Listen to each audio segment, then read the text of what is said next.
नमस्कार। जैसा कि आप सभी को विदित है, नामांतरण पंजी ऑनलाइन हो चुका है। आज हम आपको इस वीडियो के माध्यम से ऑनलाइन नामांतरण पंजी में तहसीलदार तथा पटवारी के कार्यप्रणाली को बता रहे हैं।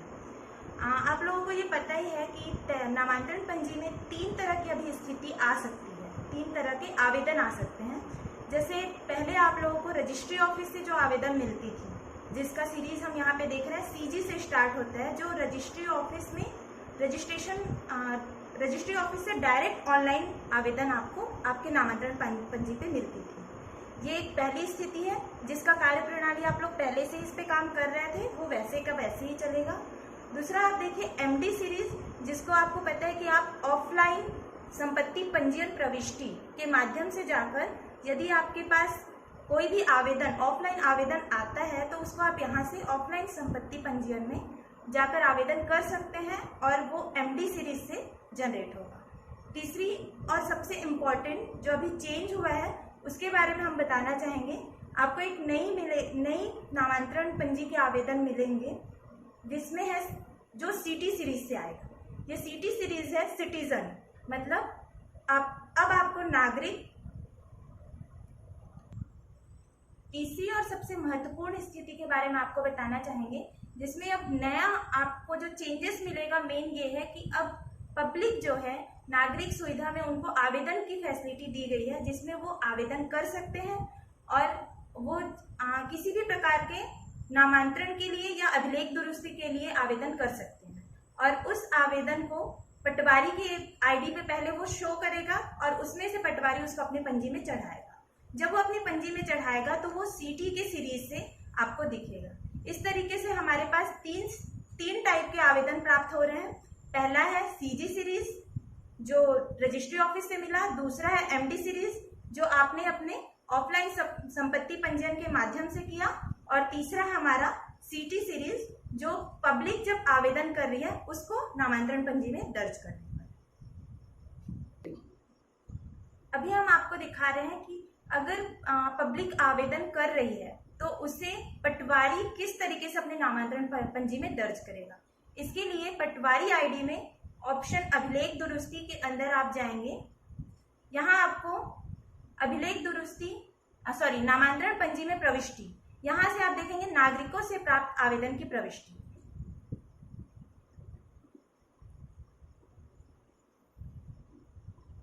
वर्ष चुनेंगे,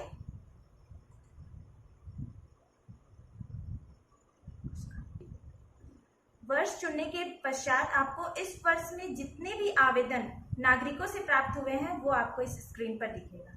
इसमें देखिए आवेदन क्रमांक, उसका खसरा नंबर, खसरे का कुल भूमि स्वामी और भूमि स्वामी का नाम व पता, और भूमि स्वामी का नाम। फिर यहाँ पे विवरण देखे में इसके अतिरिक्त अगर कुछ विवरण है वो आप देख सकेंगे। इसके अलावा अन्य विवरण देखने के लिए विवरण देखे में क्लिक करने पर आपको ये स्क्रीन प्राप्त होगा, जिसमें आवेदन का क्रमांक, ग्राम, खसरा नंबर, रकबा, ई पंजीयन आईडी का नंबर और ये सारे डिटेल आपको उसमें प्राप्त होंगे। इसमें आपको जो पब्लिक डॉक्यूमेंट अपलोड करेगी वो डॉक्यूमेंट भी आप यहाँ पे देख सकेंगे कि वो क्या डॉक्यूमेंट नामांतरण के लिए किस डॉक्यूमेंट का प्रयोग कर रही है, और उसको आप वेरीफाई कर सकते हैं। वेरीफाई करने के पश्चात नामांतरण पंजी में प्रविष्टि करने के लिए यहाँ आप प्रविष्ट बटन पर क्लिक करें। यहाँ आपको मैसेज देगा, कृपया सुनिश्चित करें कि उपरोक्त प्रविष्टि की जांच कर ली गई है और नामांतरण पंजी में प्रविष्ट करना चाहते हैं।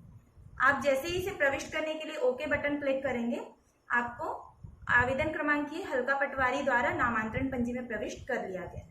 अब ये आपके नामांतरण पंजी में सीटी के सीरीज से प्रदर्शित होगा।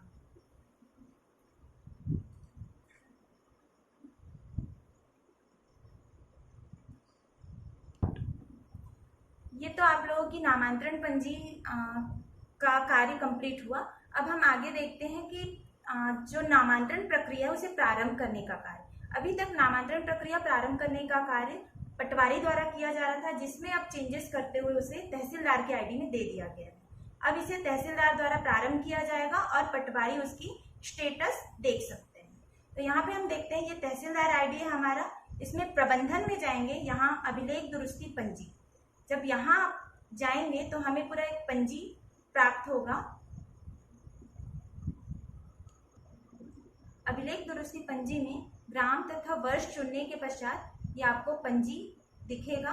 पंजी में देखिए यहाँ पे सिटी से शुरू हुआ है, मतलब ये नामांतरण, ये पंजी जो है, ये डिड जो है वो हमारे नागरिक सुविधा से प्राप्त आवेदन के द्वारा प्राप्त हुआ है। यहाँ पे आप देखिए क्या प्रकरण संबंधित ग्राम का है। यहाँ आपको हाँ या नहीं का ऑप्शन देगा, और ये सिर्फ उसी केस में देगा जब ये सीजी सीरीज से स्टार्ट होता है, मतलब रजिस्ट्री ऑफिस से आए हुए आवेदन पर ही हाँ या नहीं का ऑप्शन होगा। यदि लगता है कि ये जो प्रकरण है या ये जो आवेदन है वो किसी अन्य ग्राम का है, तो आप यहाँ पे नहीं करते हुए उसे दूसरे ग्राम में ट्रांसफर कर सकते हैं। फिर है क्या आदेश पूर्व में पारित। अगर आप इसमें हाँ करेंगे तो हाँ करने के पश्चात जैसे आपका पुराना सिस्टम चल रहा था, आदेश पूर्व में पारित पटवारी लॉगिन में अभिलेख दुरुस्ती हेतु उपलब्ध हो गया है। ये कार्य तहसीलदार के करने के पश्चात अभिलेख दुरुस्ती का कार्य अब पटवारी लॉगिन पे उपलब्ध हो गया और पटवारी इसमें अभिलेख दुरुस्ती का कार्य कर सकता है। इसी प्रकार देखिए, यदि हम इसमें क्या आदेश पूर्व में पारित नहीं करके चलते हैं, नहीं करने पर हमें यहाँ पे पेशी तारीख डालना होगा। पेशी तारीख जैसे हम डाल लेते हैं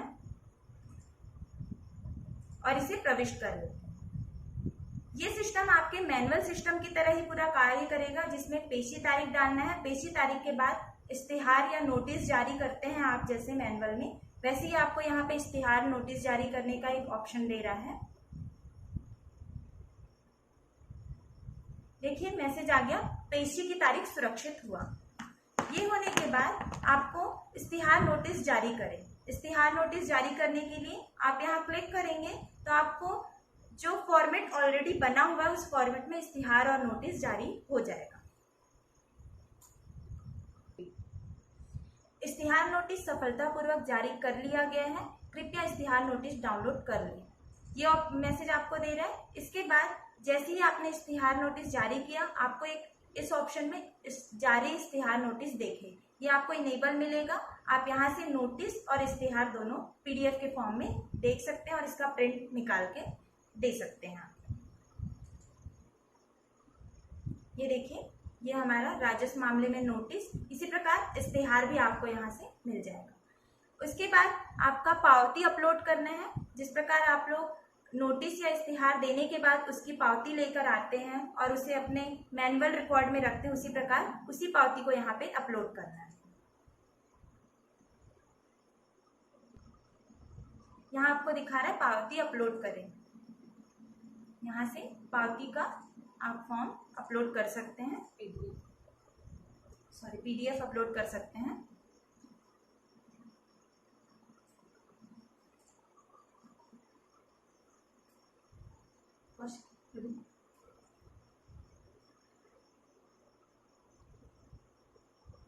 अपलोड हुआ। फिर देखिए यहाँ पे आपको दिख रहा है क्या पक्षकार उपस्थित हुए। यहाँ पे हाँ और नहीं का ऑप्शन दिया गया है। यदि आप हाँ करते हैं तो पक्षकार की प्रविष्टि करने का ऑप्शन आता है। रेडी। ये पक्षकार की उपस्थिति का तारीख आप यहाँ डालेंगे और पक्षकार की उपस्थिति पत्र अपलोड करेंगे। अपलोड करने के पश्चात प्रविष्ट करेंगे।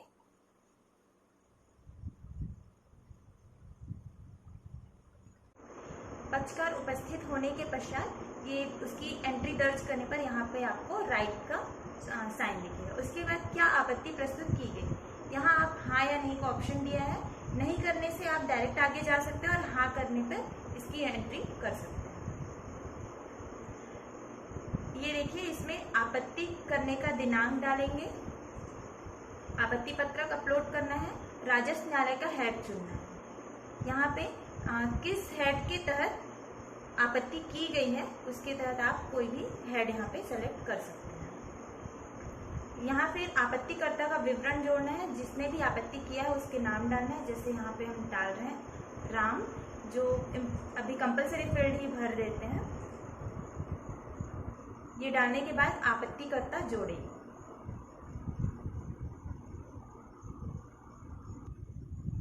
ये आपत्तिकर्ता का डिटेल आपको यहाँ पे दिखाएगा। फिर यहाँ पे प्रविष्ट कर राजस्व न्यायालय में प्रकरण दर्ज करें। इसके पहले हमने यहाँ पे आपत्ति पत्रक अपलोड नहीं किया है, इसे भी अपलोड कर लेंगे।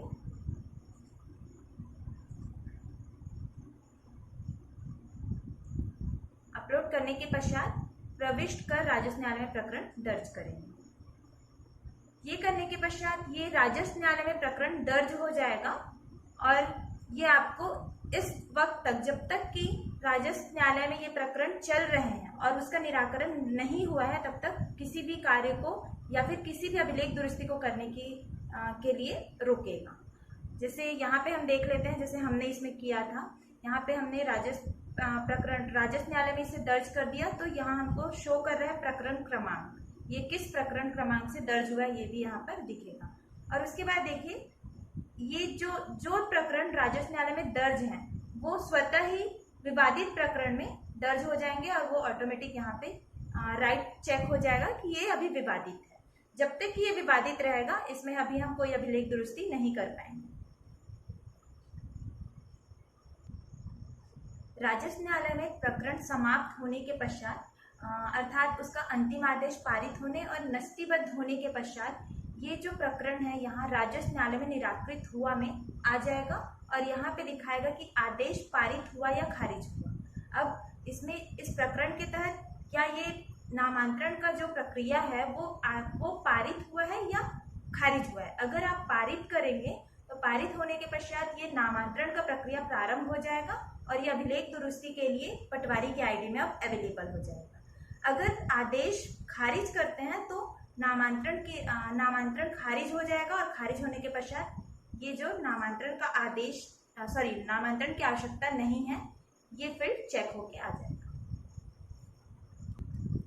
ये तो हमारे विवादित प्रकरण के केस की प्रक्रिया हो गई। अब हम इसमें एक दूसरा केस देखते हैं जिसमें अगर प्रकरण विवादित नहीं है, अविवादित है, उस केस में कोई आपत्ति अगर प्रस्तुत नहीं की गई है, तब के केस में आप यहाँ पे नहीं का ऑप्शन सेलेक्ट कर सकते हैं और नहीं का ऑप्शन सेलेक्ट करने पर सीधे आप अभिलेख दुरुस्ती के लिए पटवारी आईडी में दे सकते हैं। सेम वैसे ही इसको करूंगी, डायरेक्ट नहीं होगा ना इस पर।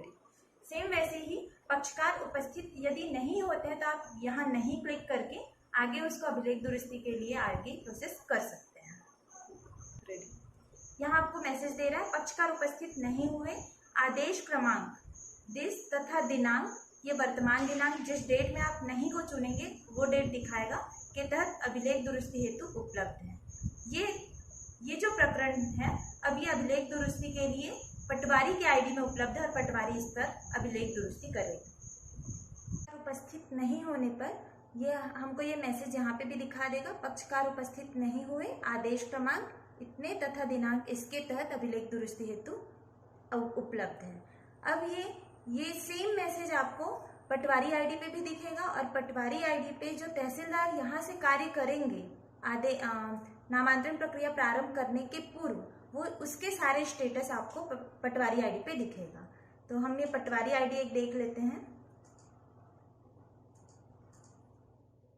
ये जैसे ये पटवारी आईडी है, इसमें देखिए हमने यहाँ पे आदेश पूर्व में पारित नहीं हुआ, इसके बाद इसने पेशी तारीख जो दिए थे वो दिख रहा है, नोटिस और इस्तिहार भी हम यहाँ से देख सकते हैं, पावती अपलोड हो चुका है, पक्षकार उपस्थित हुए हैं इसमें और अभी इसमें प्रकरण दर्ज है, मतलब ये अभी विवादित में रहेगा और इसमें अभी कार्य नहीं हो पाएगा, अभिलेख दुरुस्ती का कार्य पेंडिंग रहेगा। इसी प्रकार जैसे अभी हमने एक 157 खसरे में देखा था, उसका देख लेते हैं। ये देखिए इसमें यहाँ पे हमको पटवारी के आईडी पे पक्षकार उपस्थित नहीं हुए हैं, आदेश क्रमांक इसके तथा दिनांक दिस के तहत अभिलेख दुरुस्ती हेतु उपलब्ध है।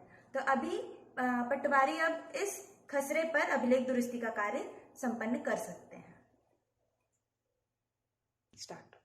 यहाँ पर एक और चीज है, पटवारी आईडी में ही देखिए यहाँ पे पटवारी प्रतिवेदन, अगर किसी भी स्टेज में तहसीलदार द्वारा किसी भी खसरे के रिस्पेक्ट में कोई प्रतिवेदन मांगा जाता है या फिर नहीं भी मांगा जाता और आपके पास उससे संबंधित कोई भी डॉक्यूमेंट है तो आप यहाँ पे उस खसरे के रिस्पेक्ट में अपलोड कर सकते हैं और ये प्रतिवेदन तहसीलदार की आईडी में उनको दिखेगा और वो वहां से उसको डाउनलोड करके चेक कर सकते हैं। अर्थात अब ये कह सकते हैं कि तहसीलदार का कार्य सिर्फ तीन ही कार्य है, पटवारी का सिर्फ तीन ही कार्य है। पहला कार्य है, अगर नागरिकों से आवेदन प्राप्त होता है तो उसे अपने पंजी में दर्ज करना, दूसरा पटवारी प्रतिवेदन अपलोड करना, और तीसरा तहसीलदार के द्वारा प्रक्रिया प्रारंभ करने के बाद उसमें अभिलेख दुरुस्ती का कार्य संपन्न करना। अब एक और चीज देख लीजिए, आपके होम पेज पे हम चलते हैं। पटवारी होम पेज पे देखिए, पंजीयन हेतु नागरिकों से प्राप्त कुल आवेदन की संख्या।